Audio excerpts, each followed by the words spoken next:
The following newly released video portrays an incident of assault and violence at the hands of police. Viewer discretion is advised.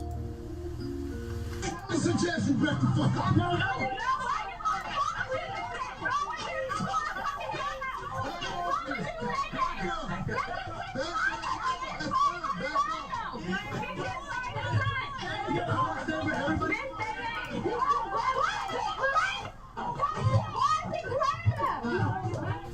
This is Baltimore City Police Officer Jorge Bernardes Ruiz. In a newly released video shot in 2016, Ruiz is seen with his knee on the back of an unknown man with a gun pointed at the man's head. His message was a clear one: concerned onlookers, adhere to my dictates or else. Here we can hear Ruiz saying to Baltimore residents, I suggest you back the fuck up. No. It is documented that Baltimore police officer Jorge Bernardes Ruiz is a repeat violent offender, even without access to all complaints against Ruiz, undisclosed by BPD Internal Affairs records. 6 cases involving Ruiz are known. This video will briefly highlight 6 total cases beginning in July of 2013. Case 1, Abdul Salam, July 1st, 2013. Here Salam is seen victoriously smiling in celebration after the jury found Ruiz and 2 other cops liable for brutality against him. However, because the trial was civil, not criminal, Ruiz was not fired and he did not go to jail. Police profiled me. They followed me in the back of my house, harassing me. Police proceeded to violently and hostilely approach my van with me and my son in it. As I announced this was my home, guns drawn. Once they reached my vehicle, they violently pulled me out, ramshacked my vehicle with my 3-year-old son strapped in his car seat, threw me against the gate, slammed me repeatedly.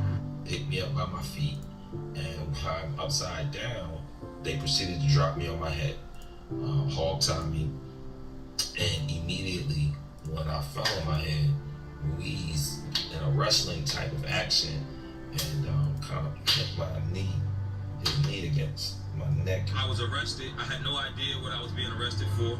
My son is scarred to this day. He remembers the incident as it happened yesterday. When he talks about it, he always refers to Daddy being on the floor with police yesterday. Case 2, Darrell Harris, profiled, as seen in this video, July 17th, 2013. Yeah, see, what's wrong with it? There's no such thing as improper way. I know the law. What's the problem? You giving me a ticket? You need my license registration? To profile, I use the seatbelt as a reason to profile. Give me 30, take out your keys. Yeah, you can record for what? Nah. I don't feel safe right now. Do you want me to step out the car? Do you want me to step out the car? I'll step out the car. Call the police, man. What are you call the supervisor? I'm going to do shit. This is getting uploaded to the internet right now. Yeah? And we are 2 law-abiding citizens that we are getting targeted, and I don't know why. Just 24 hours later, Bernardes Ruiz played a leading role in the police killing of unarmed Tyrone West. Case number 3, the murder of Tyrone West, July 18th, 2013. My brother Tyrone West was brutally murdered on July 18th, 2013. In both of these cases, when you look at the pleadings and the harsh language of these officers that have been quoted to me by reliable witnesses, the N-word. And Killer Ruiz and Killer Chapman and the rest of those 11 and 15 killers, including David Lewis, took something from my family that they can never give us again. And that was my brother Tyrone West, one unarmed man who was brutally murdered, beat to death in broad daylight.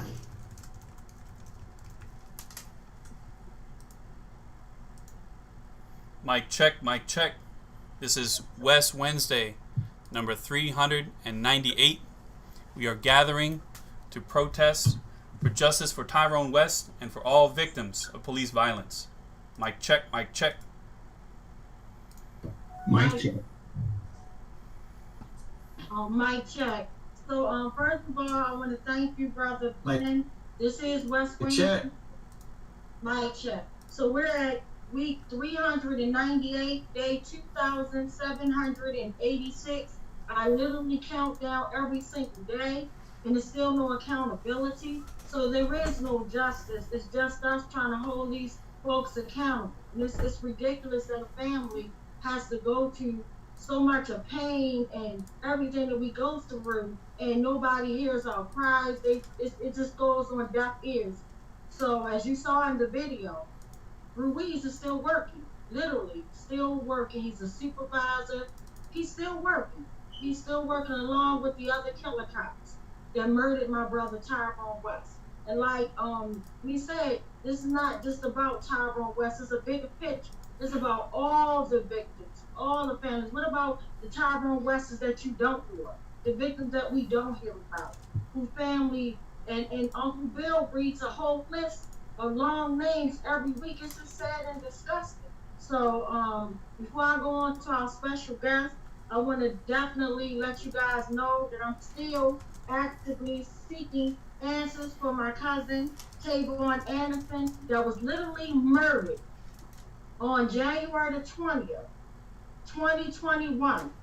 This year, he was literally murdered,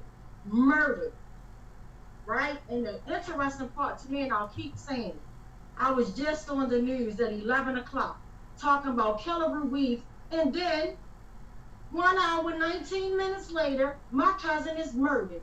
Family still has no answers. This is utterly ridiculous how they treat families, but I want everybody that's listening to the sounds that are coming out of my mouth, I'm not going to stop until we get some damn answers. Y'all not going to keep playing with my family. This is real, so if you think that retaliation isn't real, then something's wrong with you. It's real. It's real to put your body and your whole life on the line to fight for what's right. It's real. You hear about this stuff, but to live this kind of pain, so instead of me we couldn't even get over the fact about my brother, one unarmed man being murdered. Now we got another unarmed damn man being murdered. Makes no sense. But like I said, I'm not gonna stop fighting. And then let me rewind it. He was killed on a West Wednesday morning. You hear me? West Wednesday morning. Inauguration day. Keep all that in your mind while we seek answers. This is utterly ridiculous, and don't think that it can't happen to you. And it makes me sad to watch that video, because that day when we were at the White Pettis office, my cousin Tavon was there. My Uncle Clifton was there, consoling my aunt. He's the one with the hat on, rubbing my aunt's back. My family members are no longer with me. How many more of my family members have to get murdered or die from the damn stress of fighting this ugly ass fight before these MFers take it serious? I'm tired of the Doug and Pony show. They did us real dirty in Annapolis, watering down bills while we getting murdered. They don't give a damn, and I'm so glad that I was so rude that day when they made me wait damn near 13 hours just to testify for 2 damn minutes. This is what they do to us. So I couldn't have thought of a better person, a stronger person that always had my family back, that's like a brother to me, that puts his life on the damn line all the time. That's my brother Boom. I don't give a damn wherever I go out on vacation, whatever, staycation, wherever. Boom is always calling me, hey sis, what's up, what's the location? And he always makes sure, always, you hear me? Make sure that I am taken care of. Just like he always had Kelly Davis back. He always had the queens in this fight back. And I love this brother. You know, like God forbid, what's up, what happened to Boom? And then this not a game, y'all. It's not a game. And like I said, and I'm going to keep saying it, I feel like people purging out here. It's like serial killers, at least, and ain't nobody talking about that. And we quick to throw the fingers at each other. Like I said, until we have a damn suspect, stop keep saying black on black crime. I'm tired of it. It don't exist. Because guess what? White people kill white people. Asians kill Asians. They don't classify that. So when community violence happens, stop keep always assuming that it's us. And yet, a lot of times we do hear, but guess what? The media's in control of everything. Let's be crystal clear. They want to pay the picture. They always showing when, black people kill each other, whatever. You know what I mean? But they don't show when the white people kill each other. Watch. Be your own conscious consumer. Watch what you take in. Intake is very important. And that's what the media will feed you lies and television. Literally to this day, the media will never get it right. They keep on saying that my brother had a struggle, no matter how much we prove to them that he was assassinated by repeat violent offenders that brutally murdered him. That ain't no damn struggling. So if you put that out, that narrative out there struggling, that sounds like, oh, he got a tussle, he was fighting, he's a bad guy, he's fighting with cops. That wasn't a damn issue. That wasn't what happened. My brother was pulled out by his dreadlocks after pulling over, abiding by the law. Like, he didn't even know what the hell he's getting pulled over for. He didn't have any active warrants that day. Nothing was wrong with my Mercedes-Benz that day. No lights were out, nothing. But guess what? Because he was in a Mercedes-Benz, because Ruiz was a part of that elite gang, the Gun Trace Task Force, to me, that's still operating on a different names. We know what happens. They move these damn killer cops around. They change union name. Same game, different name. That's what they do to us. But we need to hold their asses accountable. I just came back off of vacation. I'm feeling good. Sorry, I'm using potty words, but that's how I feel. I'm tired of them murdering us. I'm tired of the Doug and Pony show. So right now, we're demanding nothing less but cell blocks for killer cops. So I want you guys to meet us at City Hall on Saturday. We'll have all the details. Meet us. I want all the families of police brutality. Please stand in solidarity with us, because this is real. Don't wait till your family is murdered and then the news make it seem like, oh, your loved one got what they deserve. Like, are you freaking kidding me after they got murdered? So let's be crystal clear. So moving right on, no further ado. This is my brother, my front line, everything. My brother Boom. Mic check. Mic check. Mic check. Can y'all hear me?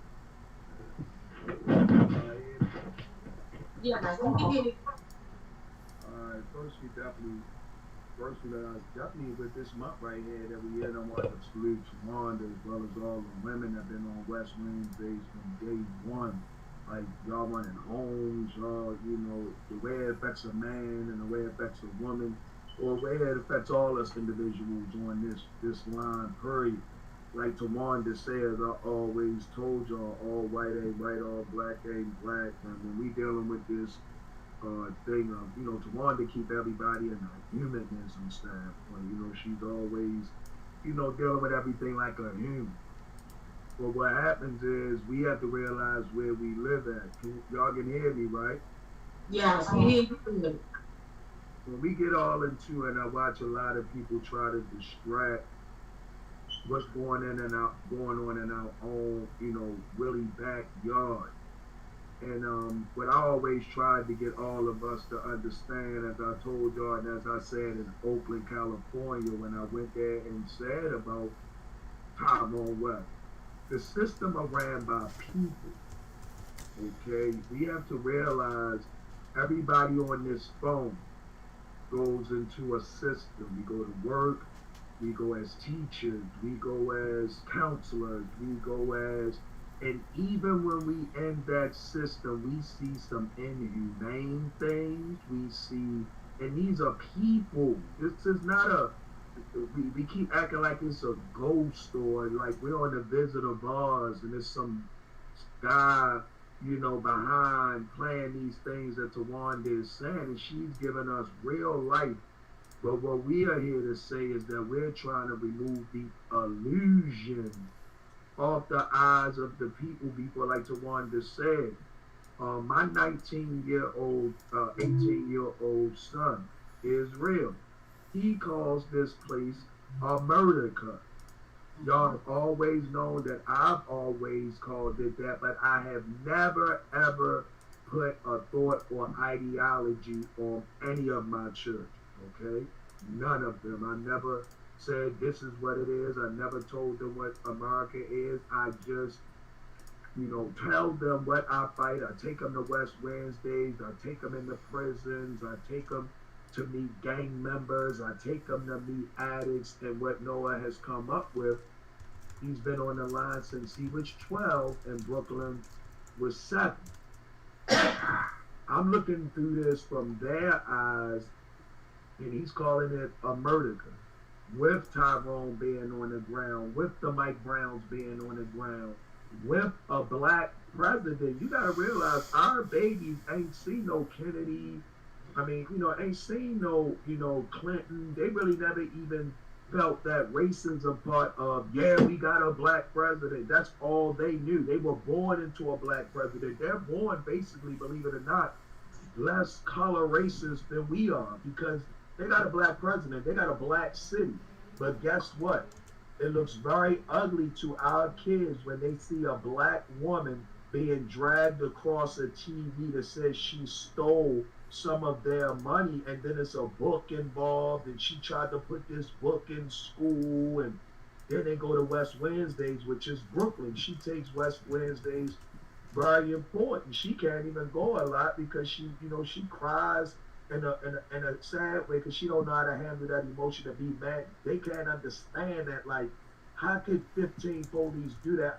So when y'all saw the riots, let's say, or we call uprising, or the rebellion, that was the little Brooklyns and Noahs who didn't have a PFK Boom as their dad, or the moms they had. You see that one mom, she was able to grab her son on TV to try to get him from expressing, I say all that to say is that if we miss one of those kids, right, that young boy who had a 0.7 grade point average and just got skipped to the top of his class, and nobody catches that, and he goes off to be Luis.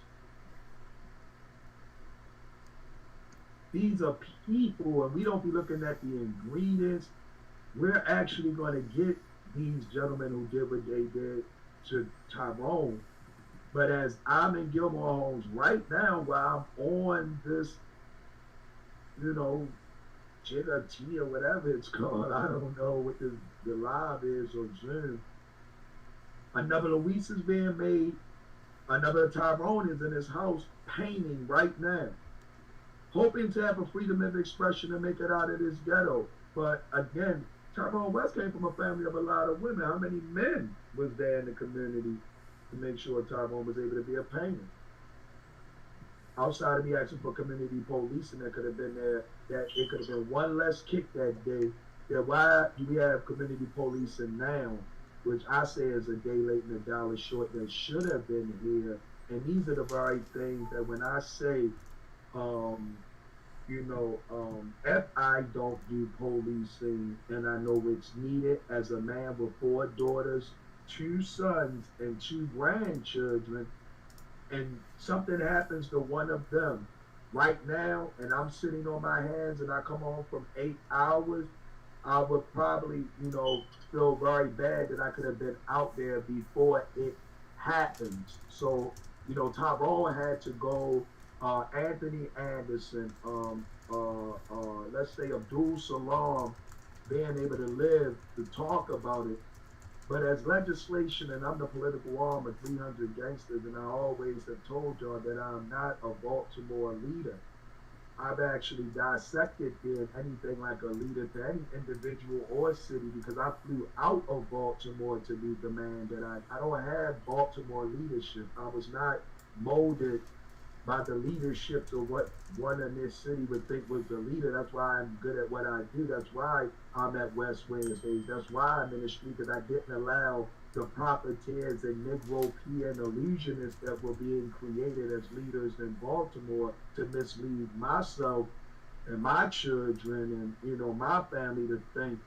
And I would have been on the other side of West Wednesday, liking your post instead of supporting the West Coalition.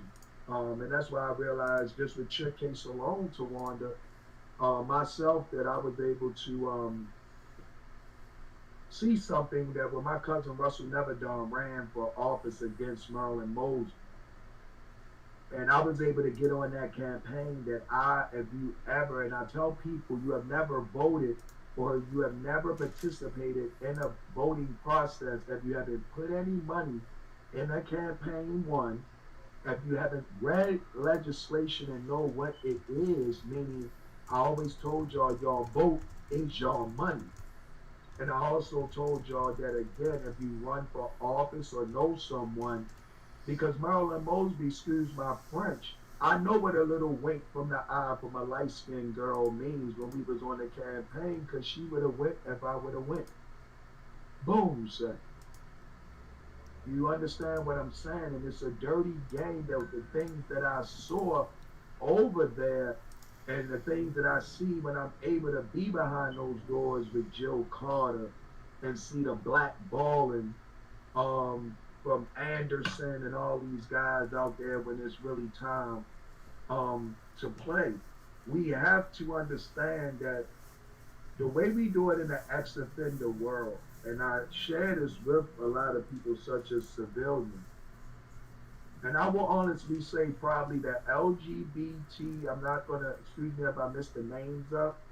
If you want to learn something about legislation and getting, and from being invisible to getting the things we need done in the West Coalition, that if all of us died, that ink would still stand. I say all that to say that the ex-offender community has gotten more legislation to be able to pass, and the LGBT community and legislation about dogs and phone has been able to get passed more than the very things on police brutality, domestic violence, so forth and so forth. They got like infrastructure, taxes, and these are people like Corey McCray and people like that, where he has a sister that he got in office. So I would think he would be a person that would be on something like this, with you being one of the main women in Baltimore police reform. Baltimore has a police issue, but as I learned, the McCrays and them can't cut their nose. They sit back, and all of them they laugh at us. But that's why me and Shorty kicked the door off the hinges and knocked the whole table over like Jesus did when he was 12. That's why they don't like me and Shorty, because as Tawanda does it, the way that she supposed to do it and try to do it, it has to be someone as it is Shorty, PFK Boom. And my name is Mr. Neverdon when I'm at the table. See, they don't have no problem calling me Mr. Neverdon when it's time to sign a contract to do an event and their little dookie talks, because they know that when the front line or 300 gangsters does something, it is going to have a magnitude to our nation, but it has nothing to do with the state. And yes, the West Coalition is invited to the March 27th event that we have. And these are the things that I'd say to you, that fear lasts longer than love in this city, more than, money.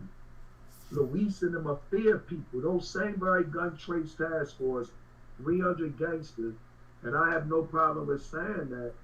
We fought Hassel and them many a day. We fought that Hassel's brother-in-law who took over $1 million of Percocets out of CVS during the riots, but everybody is wondering why I'm up here with Penn North with zombies. You mean to tell me that that man is not locked up on class action, humanitarian war crimes for, of course, infesting a whole community with actually controlled dangerous substances, which was Percocets, oxys, and that man got like 9 years. I don't care, and I'm honestly saying, we as a community should put in that no police should be allowed to take a plea bargain. If he goes against his badge, he got to do full extent of the law time. Maybe, okay, if they want to do Bill of Rights and all that, well, then if you break law, because how did Hassel, my first charge and my only charge was selling the Kia cocaine.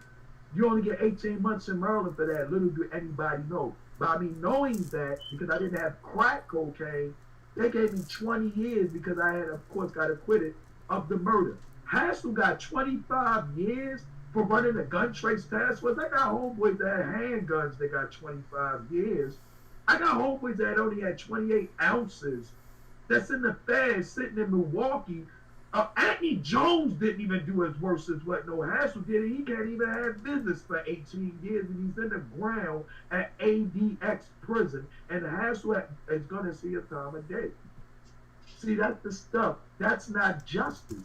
And those other little officers, 7 years. And do you know right now that it is legislation on the table to bring Lee and Murphy home? Do you know who Lee and Murphy is? Do the people on here know who the officers of Lee and Murphy are? The officers of Lee and Murphy are the two officers that caught 315 years on a Stop Snitching DVD. They got legislation on the ground to bring their sentences down and bring them uptown. They're not letting nobody know that. Y'all have to understand that a lot of trials are just orchestrated Doug and Pony shows that you may see that the person get life, and that dude sitting down Palm Beach with a bald head. Don't think Madoff is locked up. I guess we forgot about him, dude. Madoff is not locked up for that Ponzi scheme, ladies and gentlemen. Just like when we caught the person who killed Tyrone West, he was out there in Annapolis as a police officer. Just wonder if he's not active like the average person who don't go to Annapolis. We would have never knew that that man was out there. And it's not if he's going to kill somebody, it's when. So, as we can notice that this is a public outcry, ladies and gentlemen, and we have to still, and Tawanda has made the biggest whistleblow a situation just with that. Let's take all the murders back in 1980 then. So where's all those officers placed at around Baltimore, like the one who killed Tyrone West? Like she said, they move them all around, you know. So again, we have to understand that the work that Tawanda is doing, but it has to also be legislation. Legislation.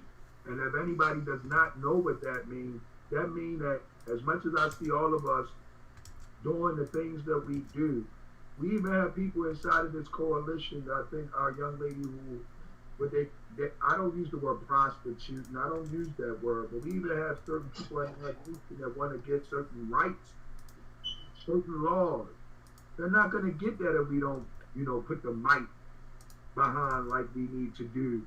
But whatever we decide for Tyrone, and just like any officer that actually breaks the law, especially with police brutality, they should be punished to the full extent of the law. When I caught my murder charge, I had to look at life, death, or life in 40. I want him to look at that paperwork, and I want those options granted to them. I picked 12. I proved that I didn't do it, and here I am. You see what I'm saying? And never to go back. And what they, according to what they say is, as they say, if you have killed, you'll kill again. I've been home 20-some years eating French fries. So again, that of itself evidently means that I'm sitting here and I'm not what they say. But again, we know what they did to Tyrone. We know it's 15 men that is out there that we know got children. They don't have children, ladies and gentlemen. Those kids are like Marilyn Mosby. She is from a 5-generation of police. It's 7 o'clock. One of the worst. I don't know how a black person survived in Boston being a 5 generations of police. If you know about how racist Boston is, they had to do a lot of evil to go up the white shirts and all that. And that young lady is not going to go against who sponsored her to go to college. I guarantee you, we looked at FOP somewhere in Boston, donated some money so that Marilyn Mosby could go to that fake HBCU. She went to that school to get black favor. If you know you're going to execute black people for the rest of your life and your life skin, the only thing your father can do to clean you up is to send you to an HBCU to make it look good. I know for a fact. They're called Negropeans. And it's not good, it's not bad. This is an ideology. It's not a skin tone that I'm speaking on. It just so happens that the people that I'm speaking on are melanated. It could be anybody. So what I'm saying is to all of us is a mentality that has to also be controlled, even with these 16, 17, young kids going to Western, young kids going to Poly, and they are the next police officers. They got gang members as brothers and sisters and cousins. That Luis will have someone call on the street to help him pick up a body. People pick up bodies every day. They kill somebody, they put it inside of the truck, they ride off. Baltimore City right now, what happened to all those 143 police cars that they took that had the rape situation in? 145 cars was taken in the Southern District, tested for rape kits because over 100 women, police officers from East Baltimore District would go grab a girl from East Baltimore and take her all the way down to Cherry Hill to that little water down there, and they would rape these girls. Most East Baltimore girls don't come to Cherry Hill. Most West Baltimore girls don't come to East.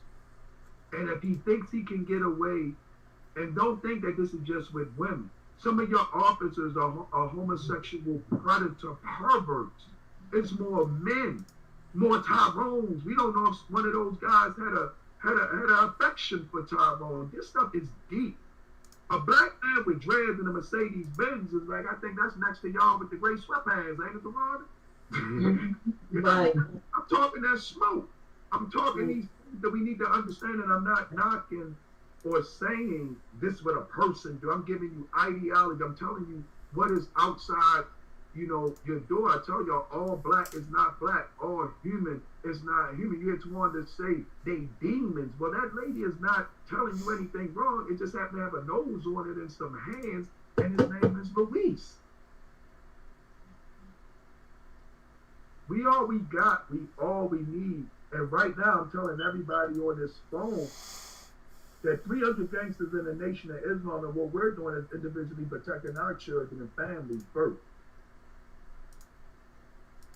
And when I say that, we have to be truthful. We have to let them know we're on the front line. My kids already know, of course, because, the world let them know about, but you got to be real truthful with yourself. How far do you need to go? How far do we all need to go? Like Bill said, the way Bill's whole movement runs, they was on bikes giving messages through bikes sometime and handing this and staying off the phone. And this is the time, I'm sorry, that liberation will not come from Zoom, and it won't come from 1600 Pennsylvania Avenue. And again, system, I want all of us to understand that Baltimore has something in it that many do never listen to me. The evil that's in Baltimore is not after the people that is already outside of West Wednesday. The evil that is out there is after all of us that's on this live. Evil tried as evil met Tawanda again with her cousin. Look, look how close. Look at it. Look at it. Evil tries to hurt people like Tawanda. Why is that girl like Tawanda if she ain't hurt a fly in the world, raised children, but got more hurt and evil that's coming at her door? That's evil right there. You can't even name it. And we got the conspiracy of the system of the people that is participating. The same people that's happened to Tawanda Jones that many people is not listening to is the same orchestration of what they did when they blew my sister's brains up. You got to remember, when they killed my sister, they made sure that they signed her death certificate, as I always told y'all. They put a circle around it, and it was on my birthday. I was born August 12th. They killed her August 3rd, but the death certificate was August 12th. They circled it, and they slid it under my cell in prison in solitary confinement. The words after that was "kill yourself."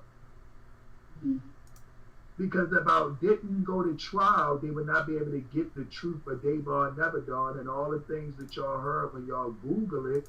I wouldn't be here. Nobody believes you, Tawanda, but the ones that are right here, and it gotta hit some people's door, and it's called truth. Truth come with a rose, or it come with a homicide detective telling you, "How you doing, man? My name is Officer Burt. I'm sorry to tell you that your son got murdered on Lafayette." We know the words so well on West Wednesday, we probably could say it verbatim because all of us has had a murder knocked on our door. So I'm just here to say that Tawanda is telling the truth. The more we get tight, like you gotta be tight to let them know. But I'm not. It's nothing to play with. I mean, I could show you. I mean, my mom has the urn of my sister every day. So when I say I live with it every day, we don't go to a graveyard. The urns are right there. She's in an urn. You just look over there. You know, it's not no. But she's gone. She's gone. We have to protect. That's why I want to protect Tawanda, because everybody on here cares for Tawanda. So the target is they would take Tawanda out to hurt all of us. If everybody cares for Bill, they'll put Bill out of poly because all the kids love Bill. You understand what I'm saying? So we all we got, we all we need, and there's not a lot of time to take up, but I just want everybody to know that this weekend, it means a lot to myself because, first of all, 6 in the brain mathematics is equality for women. 2 marches are going on for women, but the thing about it is the people that do the work after. On the 27th, I want us to see if we can maybe come more into tune of some marching orders. What do you want, like us radical ground to do? We gotta turn it. I'm willing. My nation is willing to turn it up. 300 gangsters is willing, and I believe we just need to turn it up. And again, I just think we need to show up 100 strong with no masses on and stand in front of City Hall at 12 noon or wherever we do. With all masses on, don't say nothing. 100 strong, no masses, fist up. Don't say nothing. Stand there and then leave. With Tawanda doing like Malcolm X with our hand or something. Certain things can be done in silence sometimes, and women are real good at that. The biggest victory in this West Coalition will be women. 300 gangsters is only supporting women for the rest of our duration. I'll say it again, we won't, and we're not supporting any more men, probably for the rest of 300 gangsters duration, because my daughter, Brooklyn, they are never done going to take over my legacy, and she's 15 right now.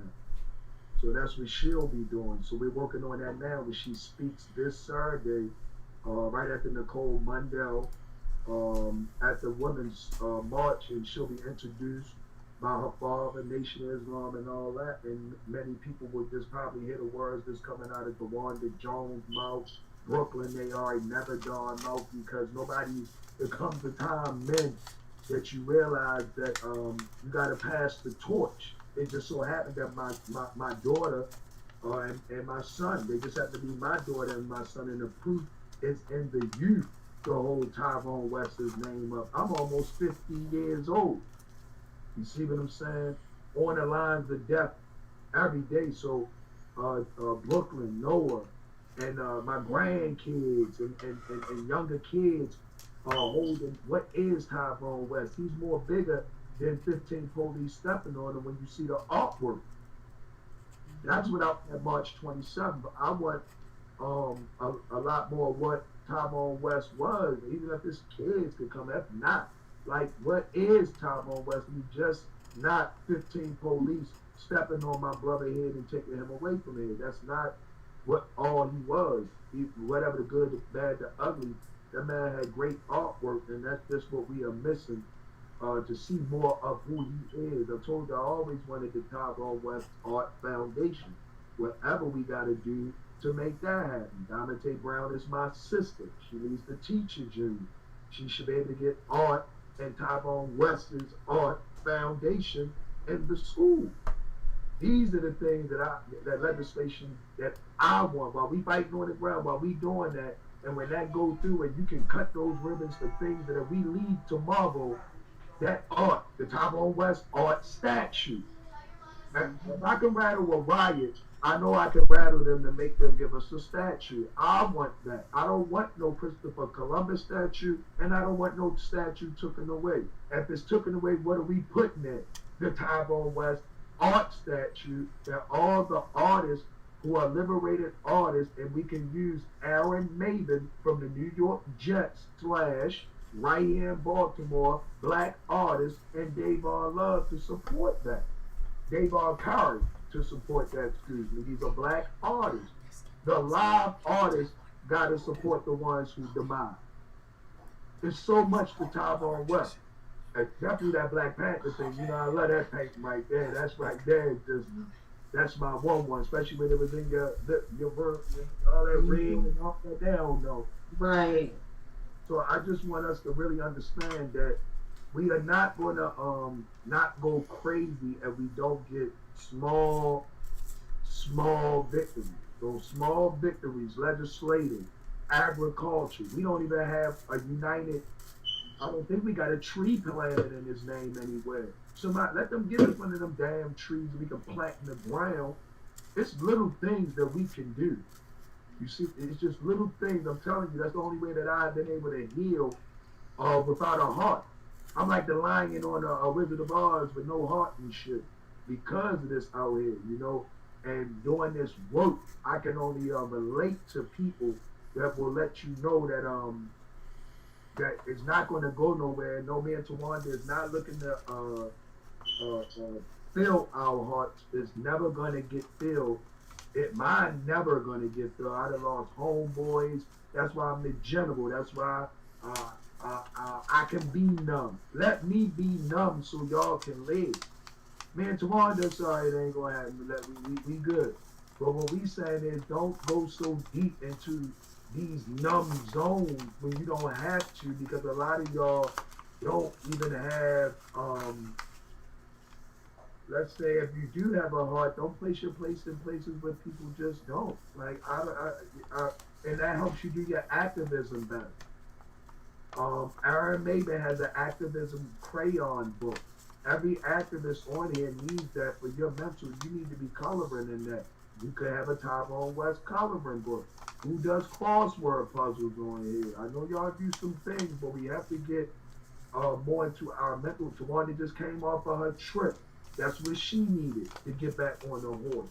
Please do not ride your horse so far that you think you got to come and save me into one, because we're not asking you to lose yourself, because then you're no help to yourself nor the movement to get this exact work done. Understand, right? We have to understand. We have to get further into the legislation of mental evaluations of police officers, ambulance people. You don't think ambulance people transported your brother's organs somewhere? Mm-hmm. Come on now. Right. Why? Let's talk. Why? And we need to have legislation. When organs move from the coroner's office, the family is to be alerted, and we should be able to ride from A to B and get a receipt. Because those organs, if the person has not been in a shootout, they always try to say that the person is under investigation so that they can steal all the organs and clean up all the work. But Exactly. why is the police allowed to be in the room though? Because legislation allows that. One thing and one thing only. Let me tell you something on here, and let me tell you something quickly. Just because I'm the legislative arm of anything means nothing. Laws that have to be written are for cowards. Let me repeat that.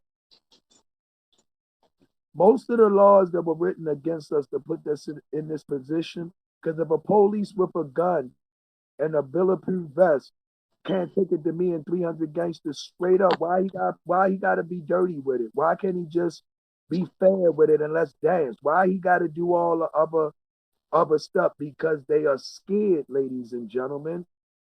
I policed y'all city for the past 10 years in some of the most dangerous neighborhoods, almost by myself with a live and a cart of coffee. That's something to think about, because my heart is right. If a person's heart isn't right, ladies and gentlemen, anything we are asking for a system or anyone to do, how do you check a person's heart, ladies and gentlemen? You have a community tribunal review board.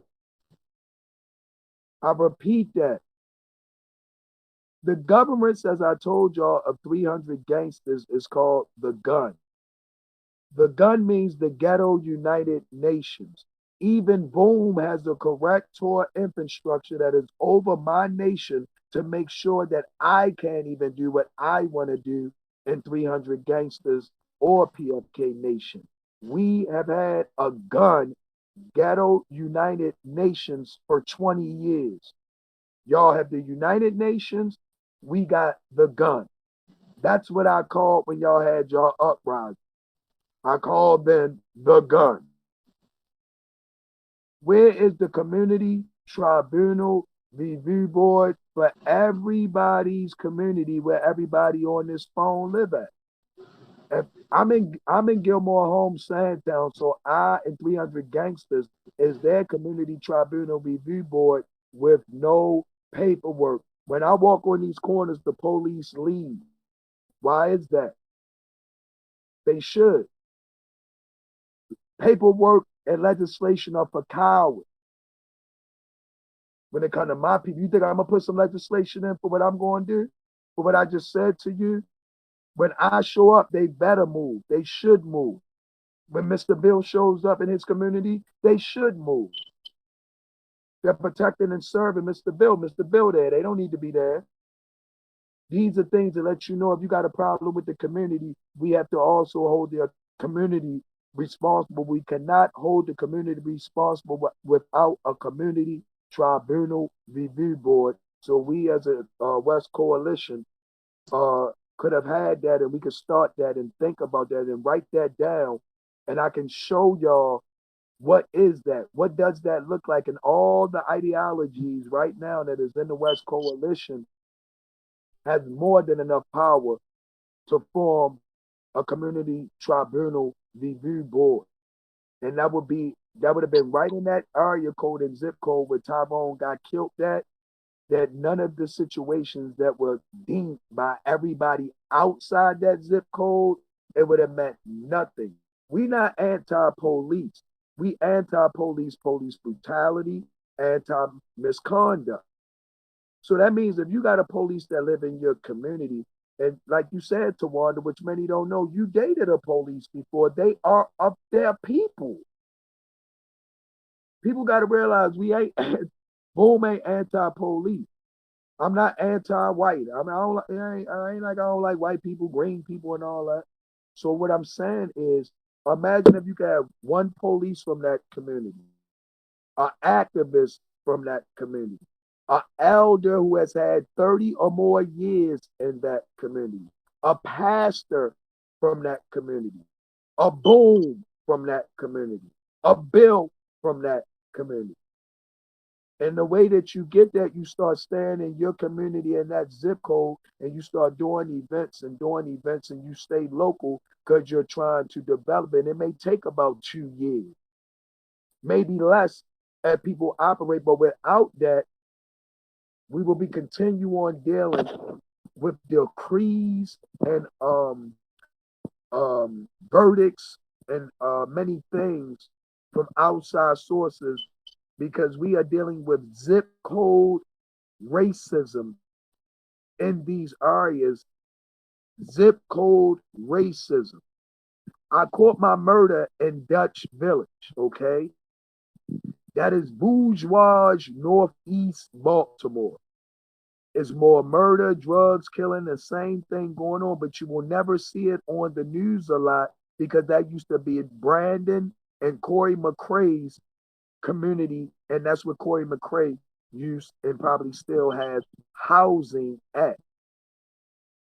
So he has control of the media that be exposed. So in that area, by the McDonald's and Northern Parkway, if you shoot somebody at that McDonald's, that's Baltimore County.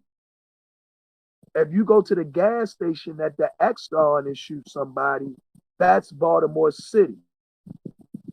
It's so much zip code racism in that community that more Baltimore County crime happens from that McDonald's at the city and state line. And I'm saying all this to say that if you don't have a community tribunal review board in that community, and I've had a lot of friends and people in 300 Gangsters who have lost sons in that very community to violence, and it gets covered up, don't make the news, and it gets in the little blotter section. And now Murder Inc., as I told all of y'all, in the next 2 years, you'll start seeing how Murder Inc. and the Tyrone West story will be slowly engineered into episodes like David Simon and them did, and me and Tawanda, like with Boom. I told y'all, like they did with me with HBO, like they did with me with various movies. They have over 300 books written on Boom. That's why no harm, no foul. I don't like Justin Fenton. He's the first man that ever wrote a book on me called Baltimore Biggie. He self-published that book, made millions of dollars, and then took it off the market. But if you Google Davon Neverdon, you'll see Baltimore and they'll say bigotry. And it's a small self-published book that Michael Oleska, Gregory Kane, Justin Fenton, and all these guys from the year that I caught my murder, they all wrote all these self-published books, and then they took them off the market so that nobody would know. It's just when the buzz go out, there are books written on Tyrone. We just don't know yet. They're sitting out San Francisco. The way that I found out that a book was written on me called Inequality, and it was written by some of the biggest PhD professors around the United States. My little sister Diamante Brown was taking a class called Law Links. It was a law program at City College for kids that wanted to be lawyers. They gave my sister that book, which was a self-published book by the academic community, published by Yale Publishing, and it was called Inequality. And what they were trying to say, the topic was called jury nullification. If you don't know what jury nullification is, was something around the 1800s, 1700s, and even present today, that it was like Emmett Till, where all white jurors would let white defendants go, even if the crime was against them, and they called it jury nullification.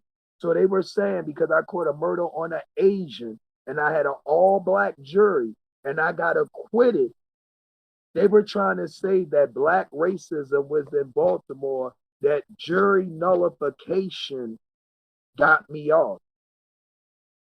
It's impossible for blacks to have any jury nullification last time I checked in Baltimore, because blacks go to prison every day from the jury box with black people in.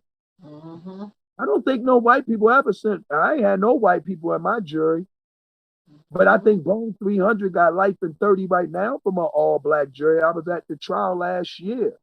So if you want to look in Detroit, you want to look in Oakland, you want to look at some of these cities, black jurors convict black men and women every day, guilty or innocent. So to give or state jury nullification in a highly mass incarcerated city like Baltimore, jury nullification of letting blacks go off of just a murder, guilty or not, at $550 million of prison industrial complex yearly income, I think that would definitely be a no-go of jury nullification. So these are the very things, and it's so much that it is, but we just have to be more a lot focused. That as we are working, and Mr. Bill and them, Mr. Bill was very good at this. Hillary, they are real good at information grab. And my brother right there, they do the things with Shorty with the movies. We could actually have stuff like the Community Tribunal Review Board, and having the youth, those 25-year-old fighters that's under, the movement and the energy right now. Brooklyn would be a great person to be on the Community Tribunal Review Board, because they don't have a problem with speaking up. They don't have a problem with when something is wrong. You know what I mean? So these are the people that, even if our local government in Annapolis can't do something, our Community Tribunal Review Board should be connected to DC. Baltimore's connections, regardless that we hate the executive branch, the legislative branch, and judicial branch of government, Baltimore only way to hold Annapolis and city of Baltimore accountable like I'm able to do is that I have connects in 1600 Pennsylvania Avenue in the Capitol. I don't like Omarosa, but I can call her right now for something that I would need on that legislative floor. PFK Boom could call Omarosa, and I should be able to call her claiming to be a liaison politically for my people in this city. Politics is war without bloodshed, ladies and gentlemen, and Huey Newton told us that. That is a creed in the liberational movement. War is unresolved politics. I'm going to say that again. Politics is war without bloodshed. So that means that the pen is mightier than the sword, and how we are losing this war, that we are losing. So somebody has to be West Wednesday Coalition political arm. And we have to now form that. I know we have the hitters that when someone do something wrong and me and Shorty is in Brandon and them face yelling, but now I want to yell and I want to hand them this. I want to hand them the Community Tribunal Review Board proposed. I'm going to demand this. I'm going to demand the funding for this. I want any community associations, shut them down. We are to not go by the old playbook of any community association. Ladies and gentlemen, I'm here to tell you that every community association is co-entitled in Baltimore. I repeat that, and I'll say it to their face. I'm waving to them, you know, I had no problem saying that. Reason why, ladies and gentlemen, a lot of them are tied into the Eastern Stars. A lot of them are tied into the Masons on Utah Street. I don't knock those. I even do business with individual young men and women that are in said societies throughout. I don't care if you're 8 years. But I'm here to tell you that these societies have infiltrated these community associations, that Black Baltimore and these communities don't have a racism problem, ladies and gentlemen. They have a classism problem. Listen again. Y'all fighting a backwards war. Racism only fuels the classism in Baltimore. It's only gas. You got a shining Lamborghini sitting outside, but y'all only know that racism in Baltimore is only the gas. Watch the Ferraris, watch the Mosbys, watch all the glitters that don't have no gas in them, but racism connection. Why is it that we are engineered not to go at the top part of Park Heights? It's killers and murderers all up in Park Heights, good people, bad people, but I bet you they are engineered not to go across the top of Park Heights. Everybody know that that's from the hood. Everybody know that. Now, you better not go over there. He got locked up there. Oh boy, you know he ain't belonged up there. Why isn't people saying that about our communities? Their very own. You hear what I just said? Don't go up there. You can get locked up there. Do you know what they are actually saying? That is an identification of a community not to go into. See that fear that if you had a real community, and that's being said by killers. Man, I ain't going up Park Heights breaking no law. Do you hear what I'm saying? Listen what I'm saying. They're not saying that about your very community. These people are not saying, don't go around Biddle Street. They'll lock you up around there. They got their communities locked. And when me and Tawanda was young, it was a lot of blocks we knew not to go up and yell on, because Miss Angie was on one of them. A police lived on one of them. Blah, blah, blah. We got manners. We knew to be quiet.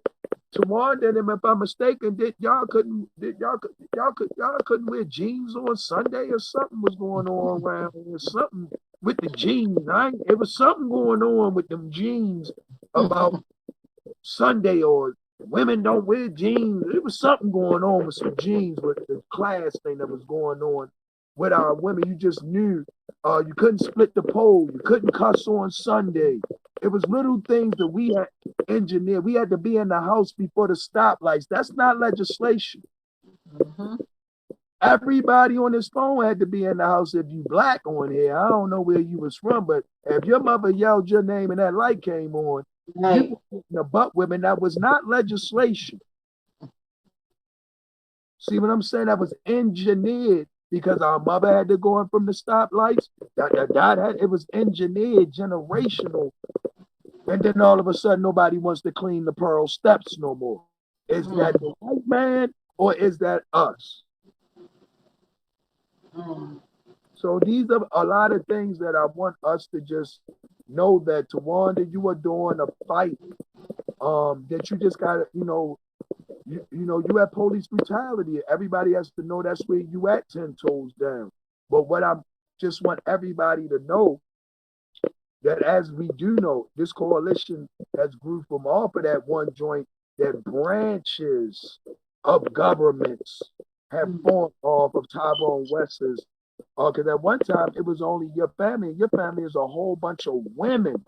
And the men didn't even look how late the men came to even that. Y'all had the strongest women coalition just with your family alone trying to get some answers for Tyrone West. Not just the march that we will have this weekend. Your family like 90% women. And you couldn't get no help from women in this very city because of the boule ties. She can't help you if her boyfriend is a police. She can't help you if her boyfriend works for the state's attorney's office.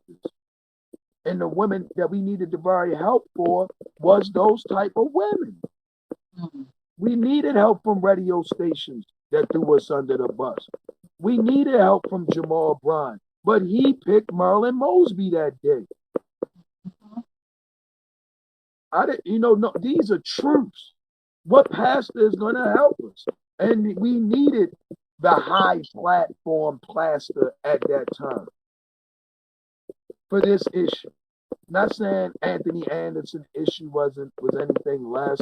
Not saying that any other police brutality, but those issues that, if I'm not mistaken, Abdul Salam was with you that day when you went, I think, up there to Jamal Bryant when he supposedly was going to help with his platform, and we needed that. I don't care if Bunga Bung was going to get. I don't care who, white, black. That's what we needed for the ignorance we were receiving and the suspicions that we had for the Tyrone West issue. Now everybody, why did Jamal come 2016 if it was that big 3 whole years later? So imagine how big it was the day he turned his back on us. Facts. Let's think about that for a minute. If it was that serious, that was what that was. That was a West Wednesday, that day that Jamal Bryant came down there on April 2016. So in his heart, he felt that this was serious to come at. But let's think about this. This was the same man who had the opportunity to have this very issue in his lap when it was fresh. So that's the examples that I was telling y'all about how people are tied in. And that was just an example of truth that boom ain't even coming at y'all. That's just truth. So just as much that I was that mad at that heathen, you see how mad I was, because I'm thinking from the time Tyrone's on the ground, the nerve, and all those. You heard what I said. I couldn't, matter of fact, and ladies and gentlemen, go back. I even said that Tyrone West was on the ground 300 something days, and actually he was on the ground 3 years But I was so mad that day. I say, I said I was stuttering. I said, Tyrone on the ground 100 and 300 something days. Tyrone actually was on the ground to that date of that encounter with Jamal 3 years. Mm-hmm. Not a year.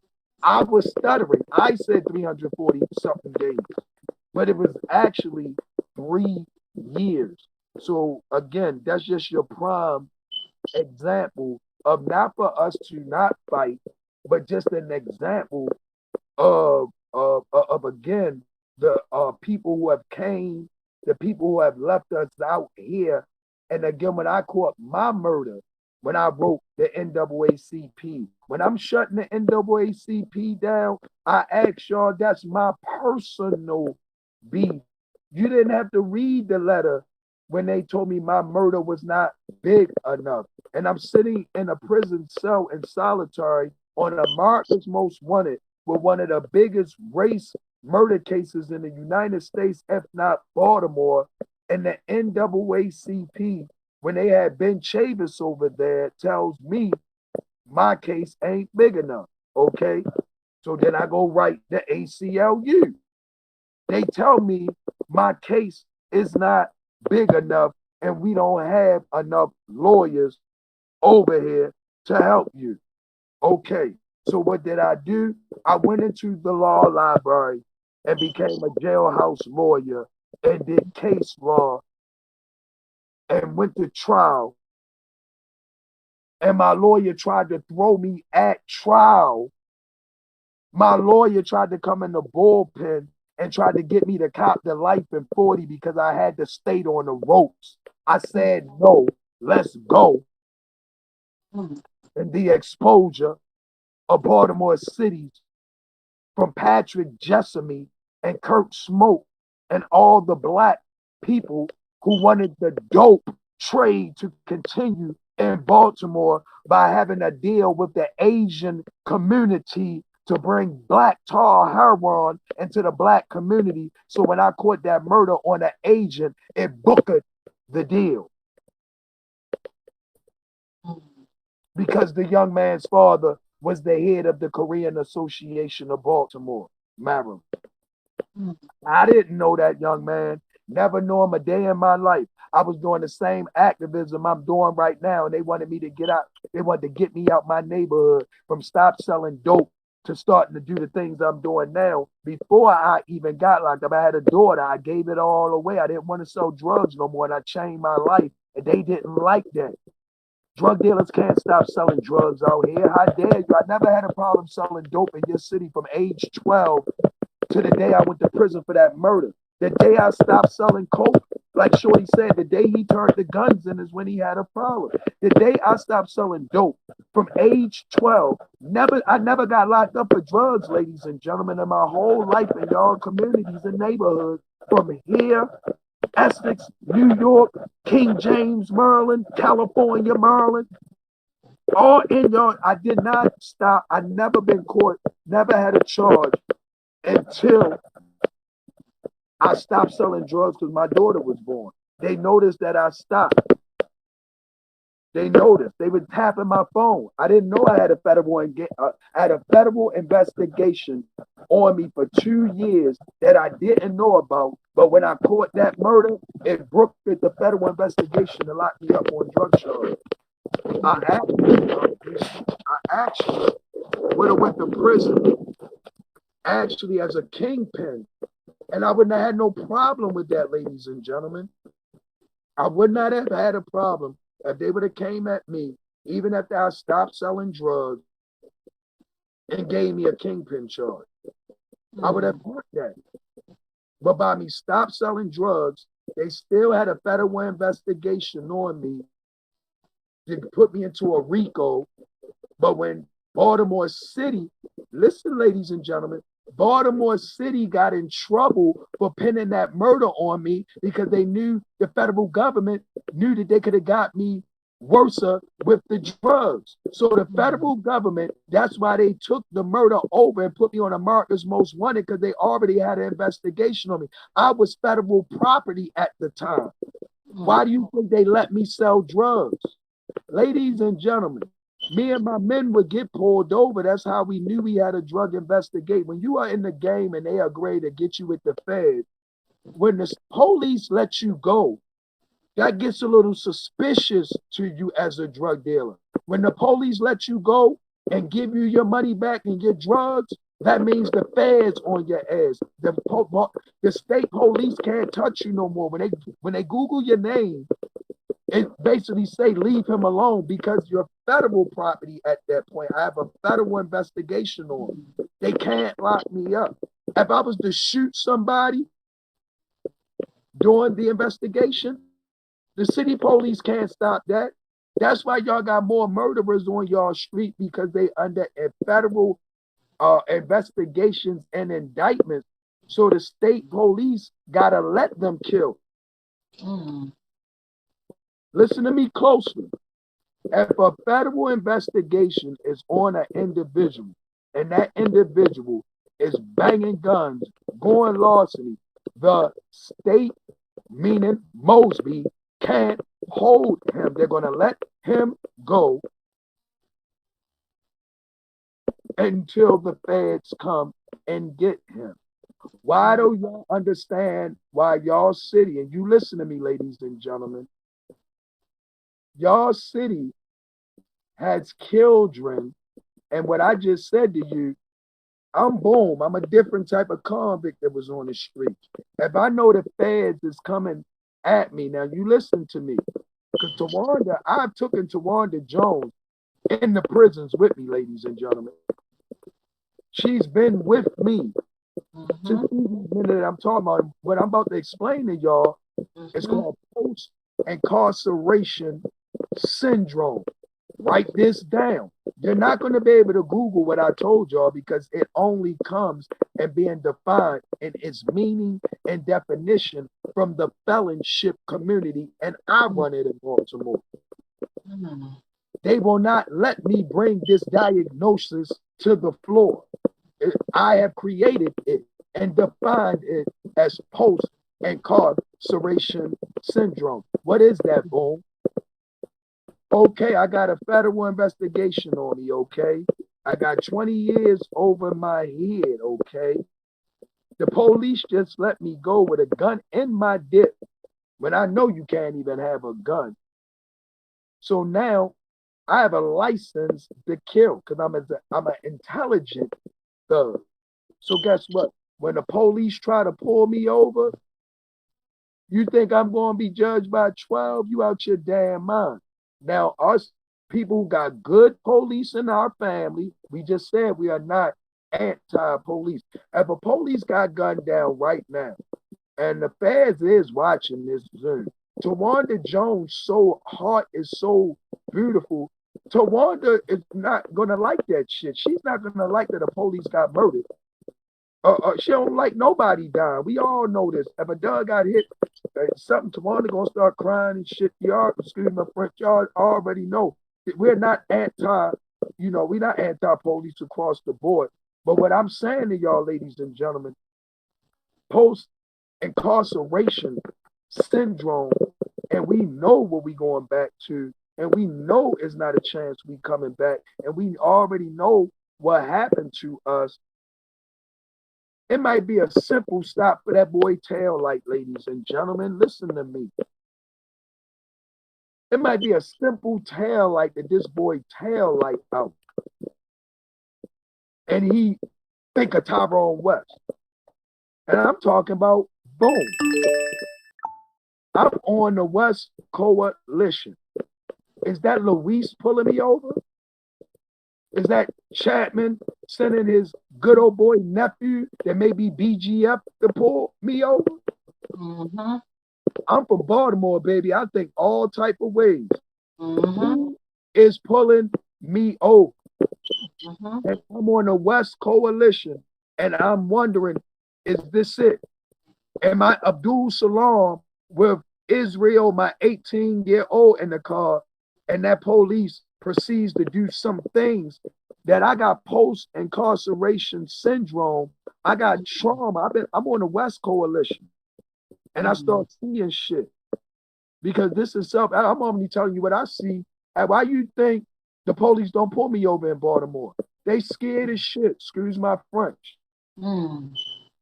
Why you think they don't pull no 300 gangsters over? We have post-incarceration syndrome. I personally took my unit to Commissioner Harris when he came here. What I do, I took my whole army to one of his town hall meetings. And I let him know what he was going to do and what he was not going to do with my nation. No police in Baltimore is to say anything to 300 gangsters. I personally witnessed other police getting other police's ass for talking to us. Just even thinking about, I had a police try to stop me about Boom's Coffee, and all that a mass transit police ran down on him. I have post-incarceration syndrome, and I'm on the West Coalition of Abdul Salam. My sister got murdered by detectives of Baltimore City, aka, but made her boyfriend do it. So these are the things that I'm just saying that that's why we run the programs we run in our ex-offender society, because of the mental. We have a mental dis-ease. If you put the word dis-ease together, ladies and gentlemen, it means disease. A lot of my men don't have mental disease. They have a mental dis-ease. But if you don't allow, or we don't get the support from people like 300 gangsters and many people from the Nation of Islam who has been there, that dis-ease will come together, and it will be a mental disease. And Baltimore City does not have the things or the tools needed to handle or to actually help the next police that goes to be a police with mental dis-ease. You know, the Weezers are people, and they're raised right now in someone's home. I don't know if they cut, but they're in someone's home. So only thing I'm just saying, as we continue focused, we just want to be focused politically and get into legislation. Yes, Nick Mosby and them are distractions. They are distractions while we're yelling at them. We also have to be writing to higher sources to remove Nick Mosby and those people. Who's over top of City Hall when we are mad, who don't remove them when we need to know all the ethics that each and every seat holder shall follow in Baltimore. We need to be watchdogs on the ethics, as if in 1980, I will say to every Black person on this live, you break law every day, but you don't know it. They just don't implement the racist Jim Crow laws in Baltimore. Every time a Baltimorean laugh that's Black on here, do you know that laughing is illegal for a Black person? Am I correct? Did you know that? Y'all heads belong in a bucket. Those laws have not changed. Spitting on the sidewalk. Do you know why I know these laws, ladies and gentlemen? As being a drug dealer, they're called nuisance laws. I have been cited for walking on the sidewalk when I was a drug dealer. I have been cited for spitting, and the police pull up and lock me up.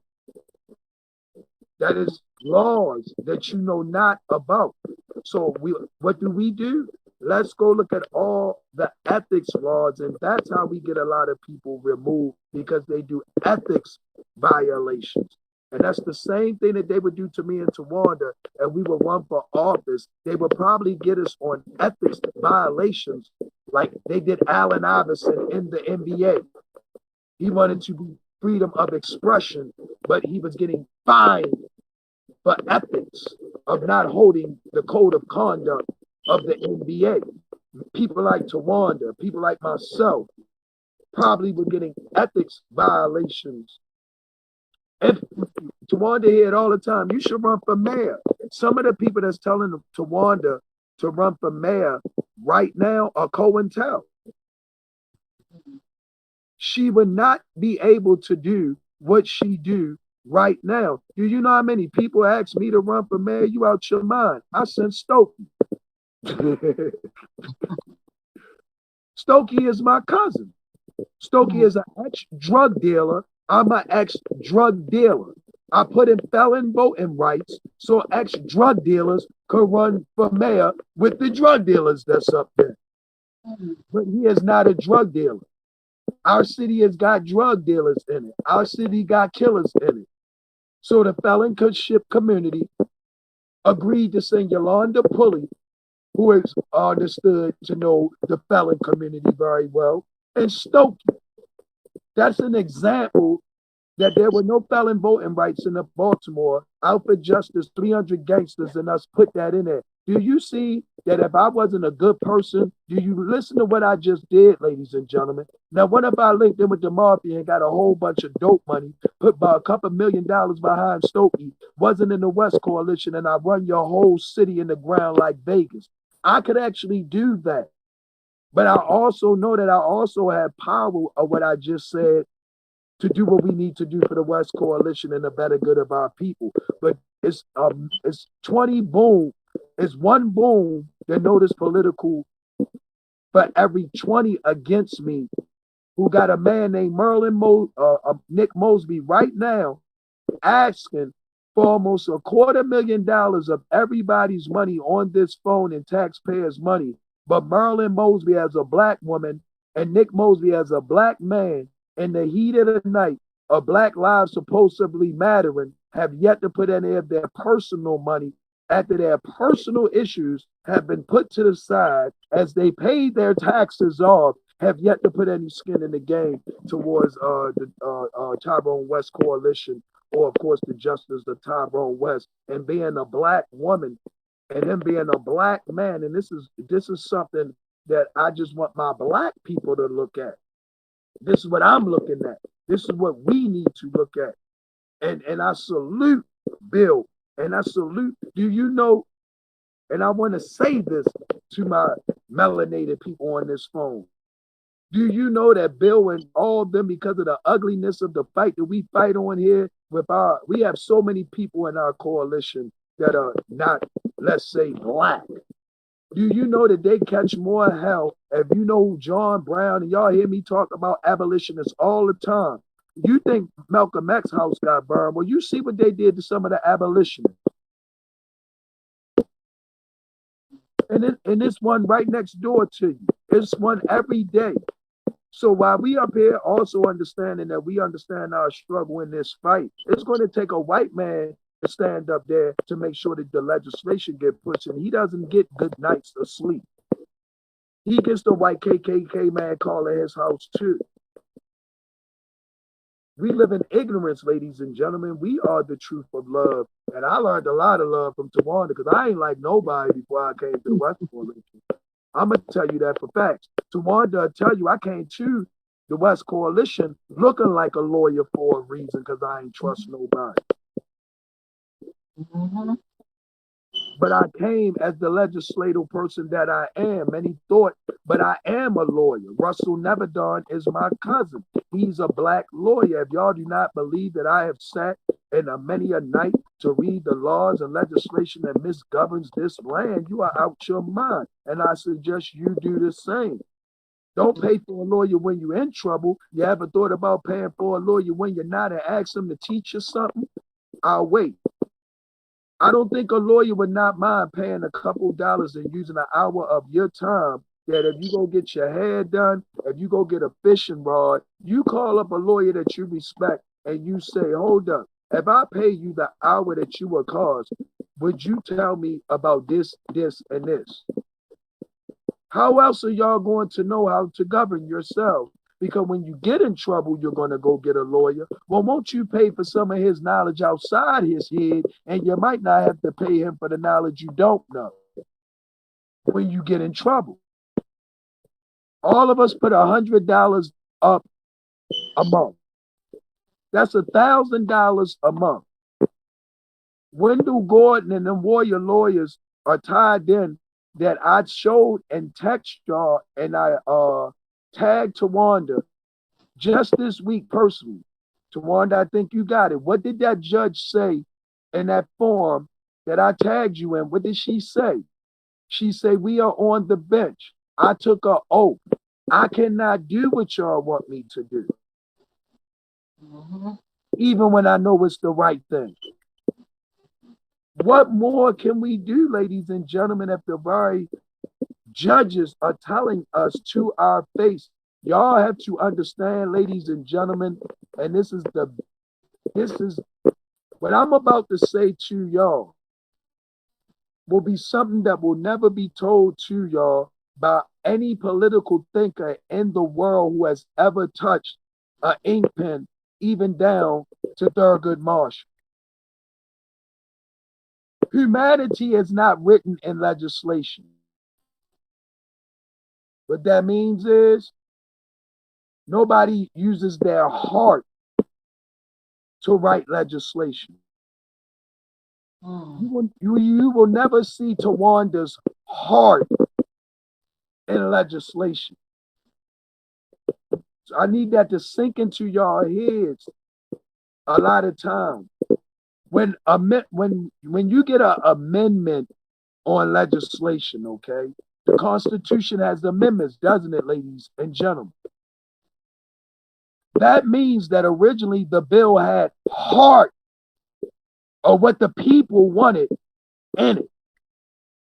Then the people had to compromise with the overseers, whoever they was, and said, no, we'll give you this.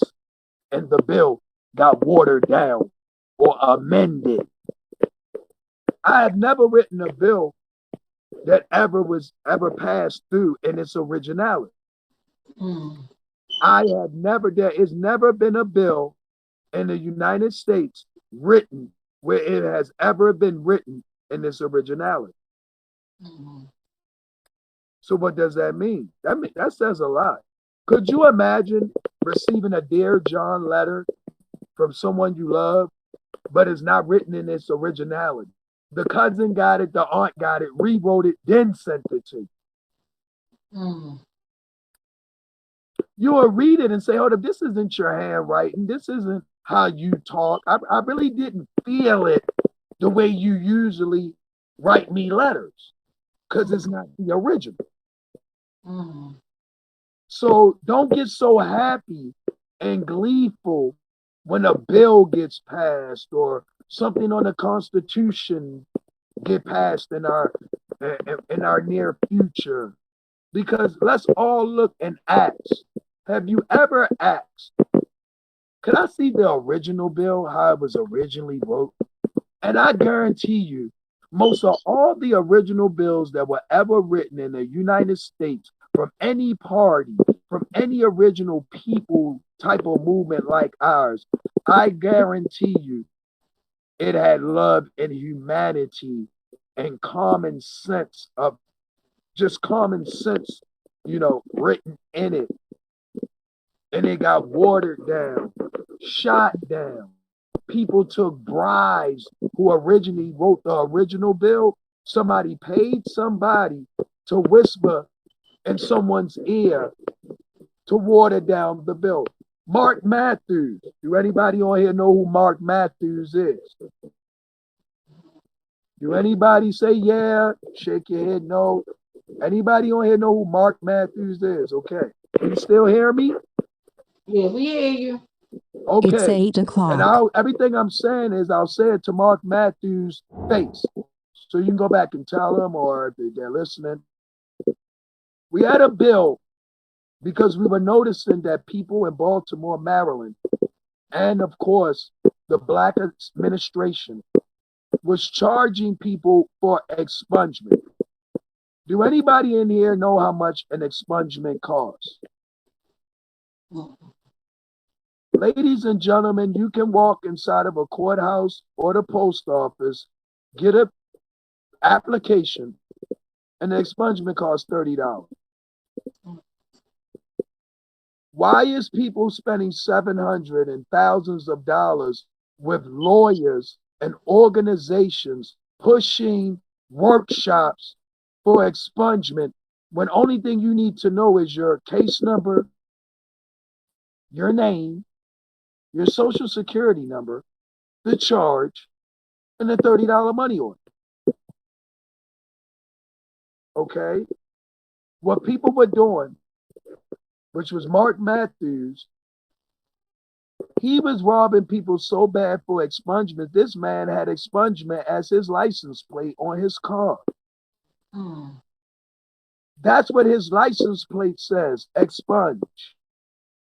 That's how much culture vulturing money he was getting off of people for not knowing that an expungement is only you walk right in and get the application, and it's a $30 process, maybe about 60 now.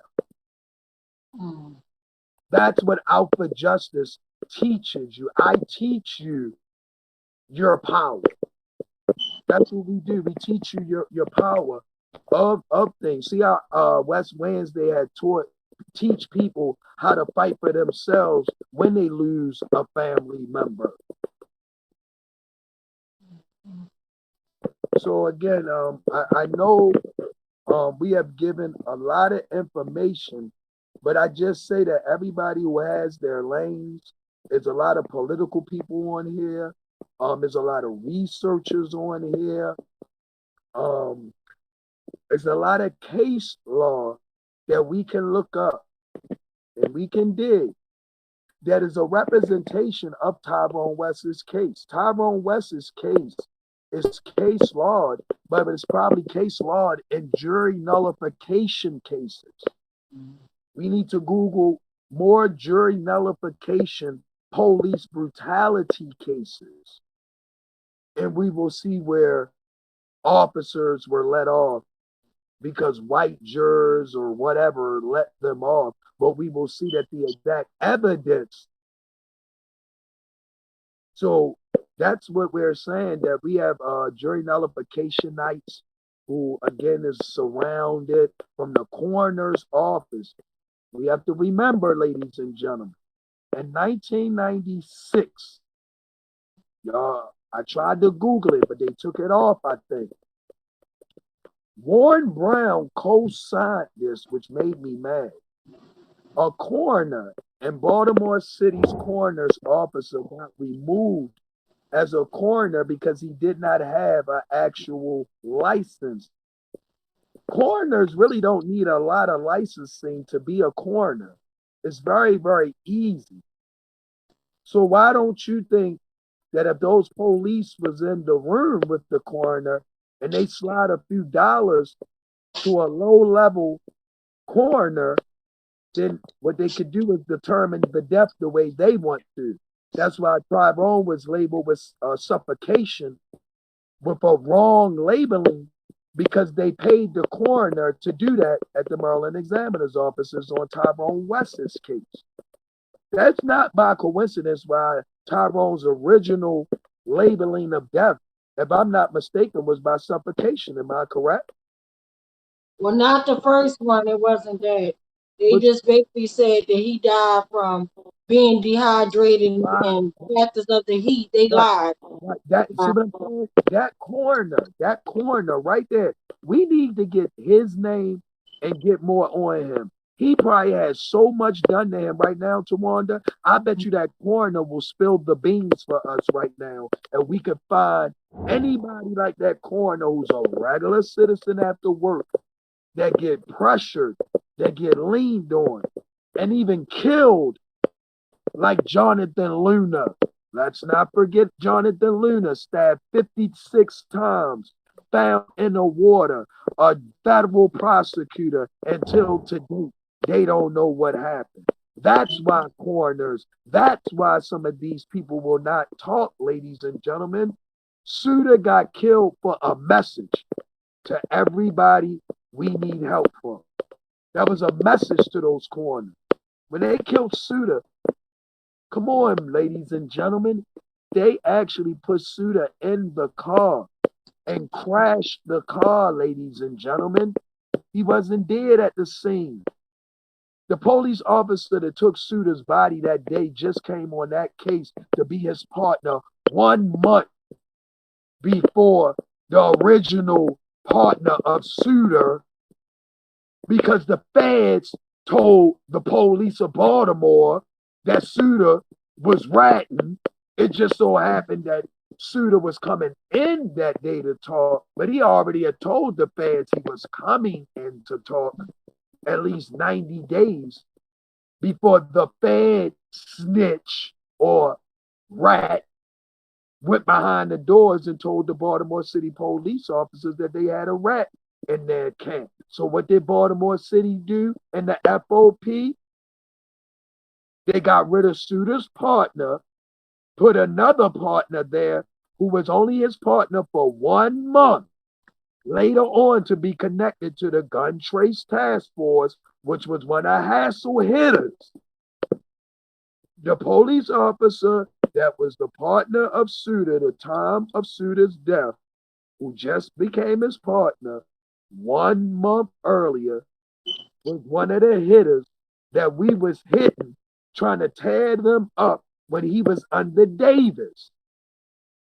That hitter, he's a hitter. Police got hitters, street dudes got hitters. Why you think he was wearing a white suit a lot of times during a lot of his photo ops next to white shirts? Why is a regular blue officer able to be in an all-white suit with white shoes next to white shirts? Because he's the dirty ghost. You better know what a dirty ghost is. Absolutely, bro. I hate to cut you off. I'm just looking at the time, and I know people probably have some questions. So, do anybody have any questions?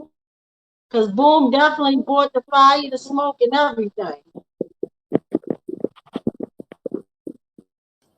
Yeah, can you say another word about that point you made earlier that race?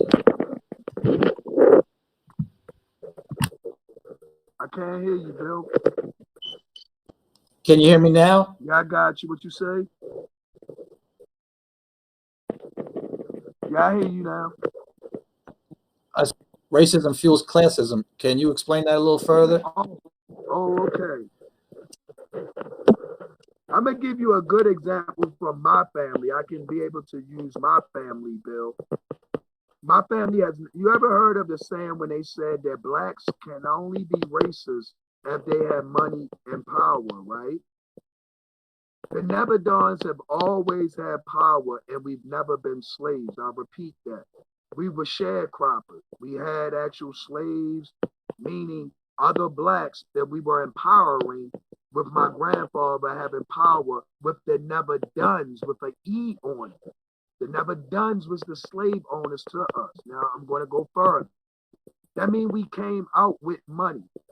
We wasn't the bourgeois Negro boule, but there were a lot of blacks who actually had money, who was in a class by themselves. They had money. They're right here, right now. The Mitchells, the Dixons, the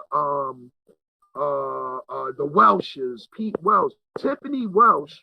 That's my little niece. How you think I was able to beat up Pete Welsh so bad all the time? So that's classism. Pete Welsh, Tiffany Welsh, a Nebadon, we will never experience a racism situation. I can challenge it. I've never had a racist situation that I wasn't able to challenge because I'm in a classism status, just what my name is in this city. Just who I am as Boom.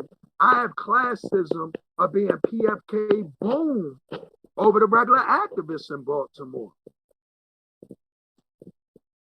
Classism in Baltimore is self-evident in the zip code racism of how blacks in Northeast Baltimore treat blacks in Penn North.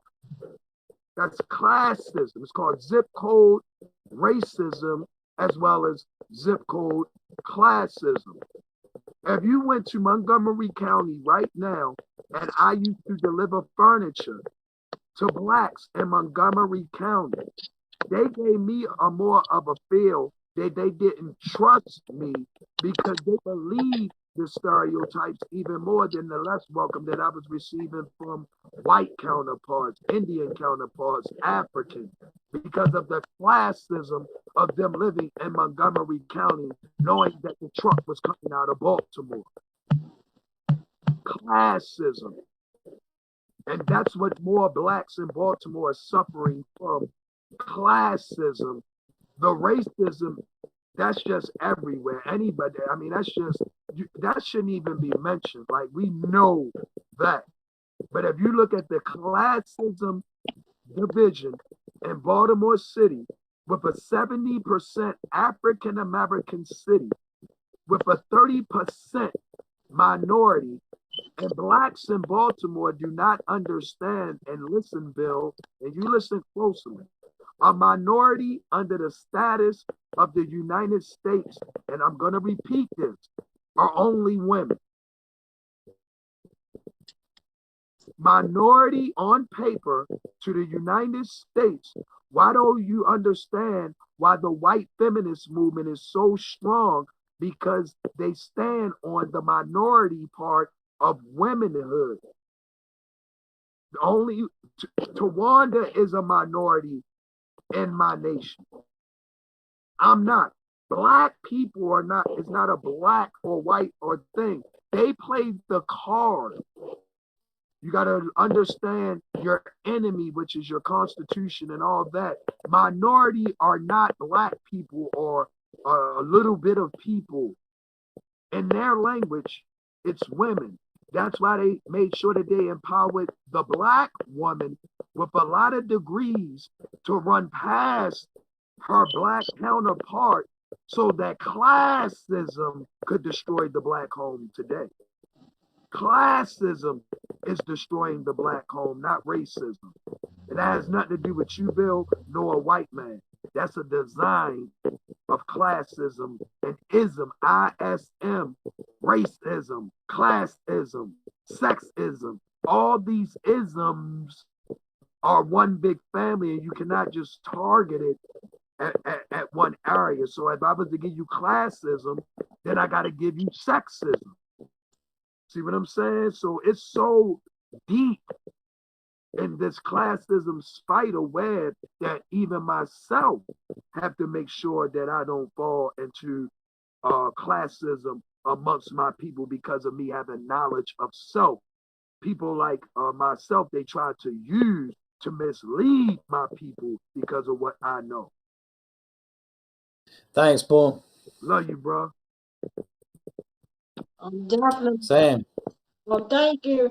And thank you, Brother Boone, for all the smoke and the flame. I was wondering, is Brian on here to read off of the sad, horrible list? Yes, I am. And this week, just actually only have the one name since last name's read. This goes up till the 27th, and there were two people who've been died of homicide here in Baltimore, but their names haven't been released yet. But this week, I just like us to if you could just repeat the name of them, we'll hold in memory a woman here in Baltimore by the name of Stephanie Chandler, age 57. Stephanie Chandler. Stephanie Chandler. Stephanie Chandler. Thank you. Well, thank you. And like Brother Brian mentioned, let's hold that memory space. And this is really sad. That's like somebody's mother, somebody auntie, somebody grandmother, somebody wife. Like, that is just horrible. Murdered at 57 years old. You live 57 years just to get murdered. And it's just horrible. And then I feel like it's still a Doug and Pony show with the way that they put out those lists. I think that it's not a coincidence how they put off a certain number. They just don't really want us to wrap our minds on what's going on, this big ass purge that's going on. So they'll just feed you two names at a time, cheaper. They not keeping it real. We know, we see the news. Every day you seeing 2 to 3 homicides. I just saw a 10-year-old baby girl shot. Like, really?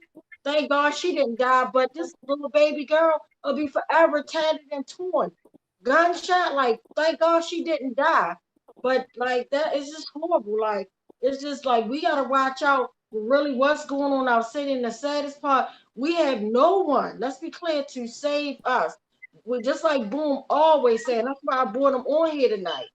You know, and I apologize we went over the time frame, but at the end of the day, our brother gave us a lot of wisdom, a lot of facts. And like he always say, Boom said, we all we what?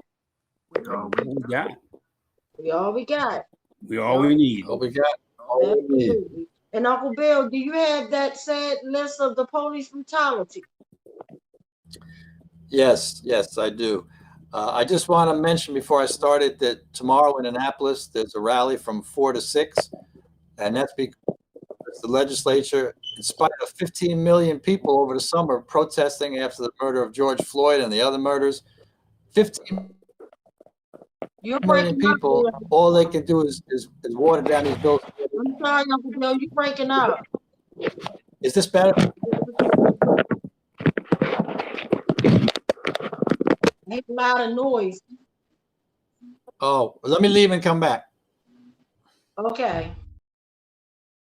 So as I was stating, well, I'm waiting for Uncle Bill to come back, but as I was stating, that it's just really sad, even though you're hearing names that they're reading. You saw what happened, or you heard what happened to our brother. Boom, right here. Like, literally, like, it's just sad, the things that happen, and the pain hit differently when it's your loved one. I'm trying to tell you. It like, not saying that we're a heartless people, but when it becomes your brother, your cousin, your sister, your husband, then the damn pain hit different. Then you want immediate retribution. You want it immediately. You don't want to wait. You don't want to sit back and wait and have people tell you, I'm sorry for you. You don't want to hear none of that. But we don't have to be like that. Let it hit now. Because it can be your loved one. If we don't do something about all these unsolved homicides, they solve what they want to solve, y'all. Look at where these homicides are happening at, y'all. Look at what neighborhoods. Shout out to my brother that made up the book about the black butterfly. Y'all need to get it. It tells you about a lot of stuff. Like, I know sometimes, like I said, we can go on, we can have a long West Wind and short, but this is reality. Boom, no, he's been there from day one. I remember when we met Megan, me and Boom was going to a rally to shut O'Malley down. Me and him ain't have anything. We had secret detective guys pull us. So first of all, we went to a metal detective. Let's be clear. A metal detective, damn near script search, everything, bam. And then as soon as we get through the gates, we got 2 detectives coming over. Y'all can't be at protests. Like, we ain't had damn protest signs. Like, but they knew who we were. They knew it. They knew it. Like, let's be real. But then Megan, our beautiful queen that goes hard, our white sister, our white comrade, she walks in with a whole water bottle, a goddamn cardboard sign. Why didn't they search at the door? Let's be clear. So I said all that to say, and I'm tying it in with these homicides. They just killing us. And trust me, like Boom said, where are our organs going? I had my sister Marcella come on here billions of times because she believed they took her son's organs. She said Hopkins. She blamed Hopkins. Let's be clear. She said Maurice was shot in her face in like a minute. They lied about everything. And I believe that because let's be clear, when I got my brother body shipped 2 and 3 years later after he was murdered, right? He gets shipped to Alabama. He got on a yellow shirt. And guess what? His organs wasn't inside him. They sent them in a goddamn bag. I don't know who organs they sent, but they had to think real quick because it took them a long time. I put in the request, paid the money 2 months, probably went away 2 months for the Doug and Pony show. And nobody could tell me why the hell he had on a yellow shirt.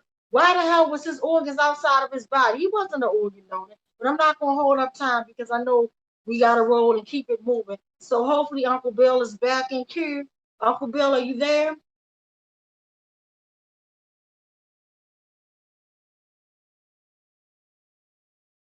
So no.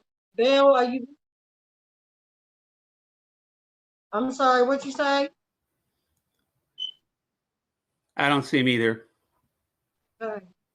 Well, I'm gonna give him like 1 more minute, and if we don't come back in, we're gonna just unfortunately just for time's sake, because I respect everybody's time, and we've been on a long time. We also have to have a planning meeting, but nevertheless, How about again, now?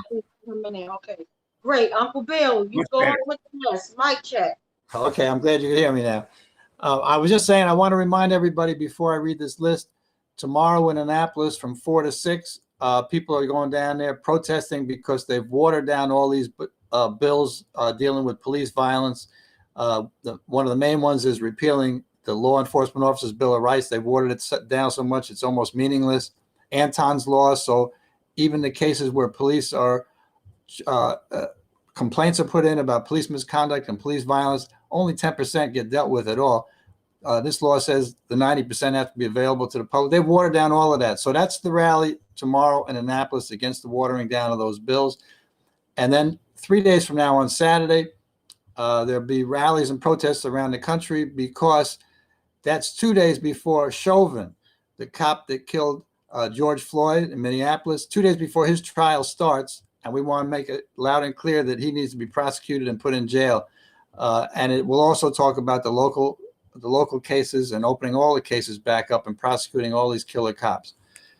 So the list that I have now, these are people that were killed over 6 days, starting February 23rd and going through the 27th. And over those 6 days, 16 people were killed by the police around the United States. The first person was in Eagle Point, Oregon. He was 39 years old. His name was, and if you could repeat the name so we can uplift the names, Dale Amstutz Dunn. Dale Amstutz Dunn. Correct. Next person was not identified as of yet in St. Michael's, Arizona. And it was a man, and I'm sorry that we can't raise his name today. Next, in Baltimore, Maryland, 35 years old, February the 25th, Benjamin Tyson. Benjamin Tyson. In West Sacramento, California, also on February the 25th. Unfortunately, this person was not yet identified. Again, February the 25th, in Culpeper, Virginia, 44 years old, Donald Hairston. If anyone didn't hear, the names I'm reading are all people whose lives were stolen by the police somewhere in the United States in the very recent period. Again, on February 25th, 33 years old, and this was in New Wilmington, Pennsylvania, Juan Hernandez. Juan Hernandez. Again, on the same day, in Duluth, Minnesota, 37 years old, David Conwell. David Conwell. The next day, on the 26th, killed in Liberty, Indiana by the police, Maggie Dickerson. Maggie Dickerson. Same day, on the 26th, in Walker County, Alabama, 26 years old, killed by police, Frederick Height. Frederick Height. In Kalispell, Montana, again on the 26th. Unfortunately, this person has not yet been identified, so we cannot uplift his name. Once more on the 26th, 29 years old, in Stanley, Virginia, Dakota Richards. Dakota Richards. On the same day in San Antonio, Texas, a man who has not yet been identified. I'm sorry that we can't uplift his name. And on the 27th in Dora, Alabama, another man unidentified as of yet. On the 27th in Sabeka, Minnesota, a man not yet identified. On the 27th, oh, they've got that twice, sorry. On the 27th in Clay County, Florida, also not yet identified. And that was the last victim that's been reported through the Washington Post as of this time. Mic check. Mic check. And thank you so much for sharing that. This is horrible. So I say with that, all of that terrorism in 6 days, y'all, that's not a coincidence. It's not a coincidence that they're throwing water on all of the bills. It's not a coincidence. It's happening the way it's been happening over 400 plus years. It's not a coincidence that they have so many names that are, I'm sorry, John Doe's pretty much unidentified people. They did the same BS to my brother when he had his driver's license. He had my car. They was tired. As soon as they cover us up And that body bag, they begin covering up. So all that John Doe bull crap is not a coincidence. That's what they do. That's what they do. Literally, it's just horrible. So again, I want to uplift, the names of the people that we couldn't even say, that we couldn't even basically, just share as a human being and say their name. It's not a coincidence. They know exactly what they're doing. It's not a coincidence. Again, 6 days, all of that terror in 6 days. And I guarantee you, when you break down the races of those individuals that were killed, I guarantee you more likely they were black and brown people. Let's be crystal clear. You might have got one or two whites in between, which is still sad because to me, like Boom said, a human life to me means a lot. Even an animal's life means a lot. But guess what? An animal life should not mean more than a human life. Like, are you kidding me? But this is the world and times we live in.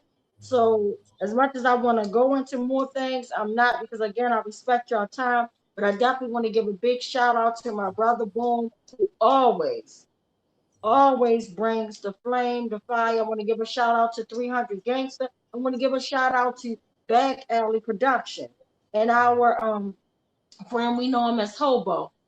The system is doing exactly what it's doing. This man has been unemployed, y'all, since the pandemic, laid off and treated worse than an animal. An animal could have probably got more shelter, more help than this damn system. All we're asking them to do is give this man what he deserves, and that's his money. Shout out to all the women that are out here doing stuff because this is National Women Month. So big shout out to Charlene, Erica Bridgefoot, everybody, all the women that I'm involved with, Hillary, Gretchen, everybody, all of us. Like we holding it down. Adina, like the list goes on. Rachel, the list goes on. So shout out to all my beautiful queens out there. Shout out to Nicole. I hope she feels better. She's not feeling good right now. I just read the messages as we were going. We was on this thing so long, y'all. I never seen, it's a message box that popped up because normally on my phone I only see three things, and that's the mic button for you to hear, the button where you can hang up with, and the video call button.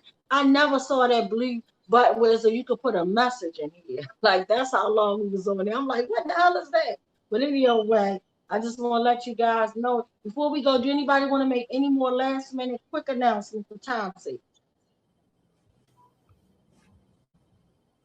All righty, well, I guess we're gonna wrap it up. So again, shout out. Oh, I'm sorry. Go ahead. Yeah. So yeah, just like Uncle Bill had mentioned, the two big events for tomorrow, the event in Annapolis, that's going down. To let them know about watering down everything. So we're going to be there, and then as well as City Hall. We're still trying to tighten everything up about the caravan, but we plan on doing a caravan down to City Hall. We plan on starting around 12:30, but we still got to wrap that up and finalize it. After we get off of here, we're going to finalize everything. But we're definitely, I know for a fact, still having a speak out from 12 to 4. That's been clear. I've been on vacation, y'all, and I'm still on vacation, enjoying myself, even as I'm speaking now. So, but definitely look out for a flyer that will be coming your way shortly about Saturday. So, for all the victims of police brutality, please come out. Boom, please join us. I want Lottie Dottie and everybody to join us. If y'all can join us tomorrow in Annapolis, like they need to know this is unacceptable. That's why I wasn't gonna say nothing. I was just gonna be a quiet storm. Because at the end of the day, they don't say anything when they're killing us. They just do it. So at the end of the day, we just got to keep on loving each other. And like Boom said, Boom, take us out of here. We all we got. Boom, you're muted. We all we got. We all we got. Yeah, we all we We all we need. got. We all we need. Yeah. And so, again, as my brother Ben had played the horrible real life video of the terrorist Ruiz that is actively sergeant for the Baltimore City Police Department after he murdered my brother. Before he murdered my brother, this animal had a history, and unfortunately, still has a history. And right now, until I find answers about Trayvon Anderson, guess what? I'm starting at the damn pig's house first. You hear me? Pig's house first. I'm starting with the Baltimore City Police Department, who I've been on their heels. They went from literally cutting up my tires, doing little phony stuff, going from my tires to my daughter's tires, doing little phony stuff, to then actually cutting the wheel away from my axle. Could have damn near killed me. You know, thank God JC and Uncle Bill was there that night, and they bear witness that. And that was after Abdul Salam, which you're going to see in this video. When you see of them talking about Abdul Salam, literally after Abdul Salam had won his suitcase, we did a West Wednesday, I'll never forget, in front of the courthouse downtown. And I literally sent Uncle Bill to go get my vehicle. He's like, your car's not working. What you mean? What do you mean? Like, I drove down here and I thought, and stupidity on me, I thought my car would be safe parking by a bunch of pigs' cars in the pig lot under the damn bridge, and literally they got me. That was my stupidity. But anyway, moving right on. I love you guys. Live to love, love to live. And remember, this video is real. We need to do something now. The time is now. Turn up on Marilyn Mosley and demand right now that she not only fires Ruiz, she needs to put him in a cell block ASAP. And that's what our thing is about on Saturday. Our demand is real clear right here in Baltimore, and it's worldwide, because we're joining them with mass action. Our clear demand, city to city, state to state, right?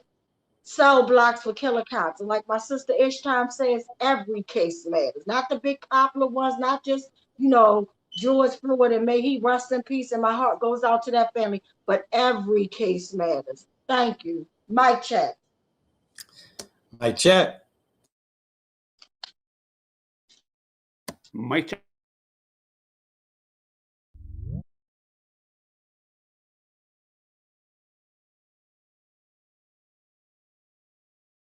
And Mr. West begging for his life, and Mr. Salam begging for his child to be excluded and comforted from what was taking place. Not for himself, but for his 3-year-old child.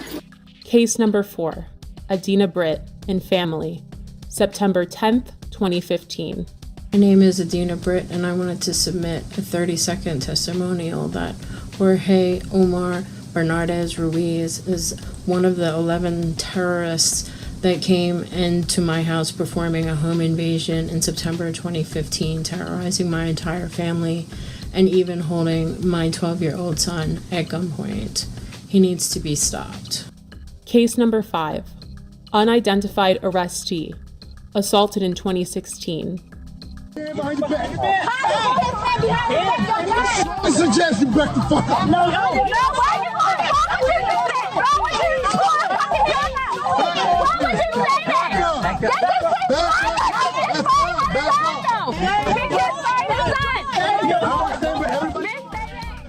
Again, this video did not surface until the summer of 2020. Case 6, Thomas McCullough, May 2016 and February 2017. I heard my front door coming off the hinges, like it exploded. Thomas McCullough says it happened twice. In May 2016 and February 2017, Baltimore City Police burst through his green front door and raided his Pimlico home. They said, police. They come up, shotguns, guns. He says officers ransacked the place, looking for drugs, money, and weapons. He took pictures of the damage he says they left behind. Tell us where the drugs are, the scales, the guns, and the large amounts of money. Nothing was found. Now he's suing police, claiming officers, including a former member of the Gun Trace Task Force, frightened him, his wife, and father-in-law when the officers conducted what his suit calls an illegal search of his home. The owner of the house tells 11 News after the second raid, he had to replace the front door. McCullough and his attorney say they want Baltimore police held accountable. There is a colossal breach of trust. And McCullough tells us following both raids, no one was arrested or charged. This all begs the question, when will Baltimore City State's Attorney Marilyn Mosby see the prosecution of Bernardez Ruiz as warranted? They were the stopping officers in these so-called jump-out cars, unmarked and so forth, that stopped both the West vehicle and the Salam vehicle without probable cause. And these officers are the ones that also were joined by others, but they are the ones who initiated the stops, pulled both men out of the vehicles, and commenced the vicious activity that was thrust upon them. And the Officer Ruiz that started this attack is still working and working with promotions. He is now sergeant. But the fact that this repeat violent offender had a history leading up to my brother. There was Darrell Harris, there was James Green, Joseph Green, Abdul Salam, and my sister Dina and her family. No one family deserves to be brutally murdered or brutalized by this repeat violent offender Ruiz. It is time we take action. The time is now. Baltimore police officer Jorge Bernardes Ruiz is a repeat violent offender.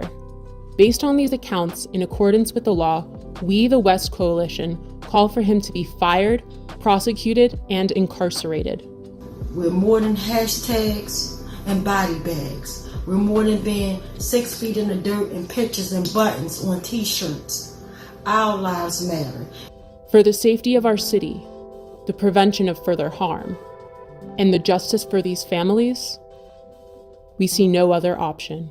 And again, I'll say, the time is now.